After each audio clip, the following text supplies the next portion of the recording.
Yan, hello mga boss, magandang umaga. Mag-aasintada na tayo ngayon dito uli. Dito tayo sa taas mga boss. Ano po, ayan, sekreto ni Boss Ray paano mag-asintada ng yan, gilid ng pader na yan. Oh. Ital mga boss, kailangan wag nyo masyadong idikit sa pader. Kasi pag dinikit nyo yan, magkakaproblema yan. Ano ba? Kailangan may allowance kahit na 1 cm. Yan. Ito. Ayan ako. Hindi na natin kailangang dyan, maghulog-hulog kasi nga may pader na yan eh. Pag hinulugan nyo yan, mamaya may problema ito, magkakaproblema di asintado. Yung gagawin nyo, idikit nyo na lang sa kanila ng konti. Ayan, tingnan nyo. Diskarte ni Boss Ray, wala akong kasama dito sa taas. Ito gagawin natin.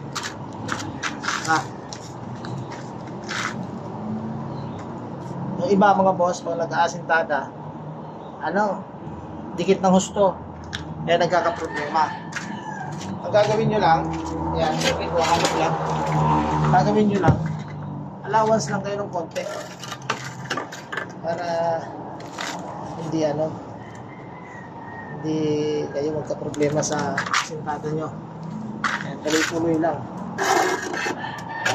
Yan lang mga boss. Tapos, pag asintada kayo, iwasan nyo po mga boss na masyadong makapal ang mortar nyo. Kalsuhan natin para hindi nakatumba. Ayan. Kasi pag masyado pong makapal yung halo dito na ilalagay, yung ganito nyo, mortar, masyado makapal yan, tutuktukin nyo po yan. Kasi nagkakaproblema ng bumabaluktot yung hollow blocks. Kaya ito pag di 4 mga boss, ang iba ang kaya lang ipatungan to ng mga hanggang 4 o 5 patong hanggang 6. Si Boss Ray, ako kaya kong ipatong hanggang 8 patong nito na hindi bumabaluktot yan.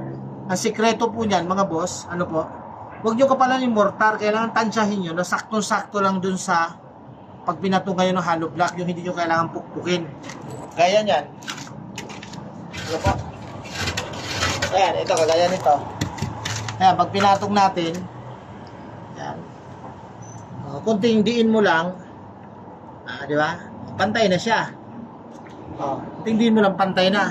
Pero kung makapal ang mortar niyan, pupukpukin yung ganyan yan. Hanggang sa kung sariwa pa yung ilalim, magkakaproblema na yan. Ganun lang po mga boss.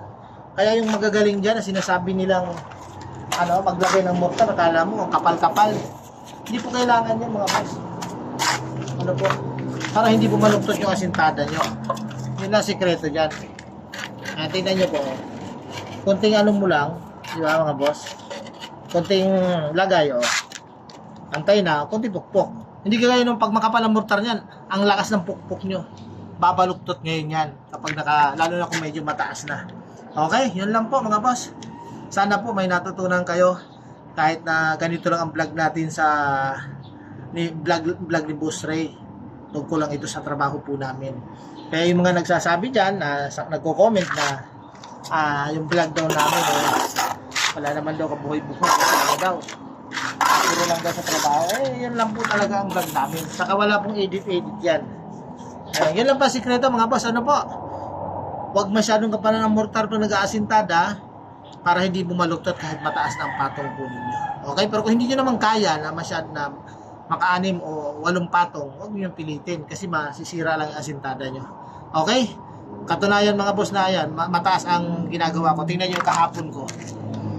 Ayan Pakita ko sa inyo. Dinimulan ko yan, ilang patong yan. 7 patong, hindi na lang tinasan, hindi naubos ng halo. Pero, hindi yan babaluktot. Diba? Yung iba 4 lang. Kasi nga, sakto yung mortar niya. Okay? Ingat po. Shoutout sa inyo lahat dyan. Bye.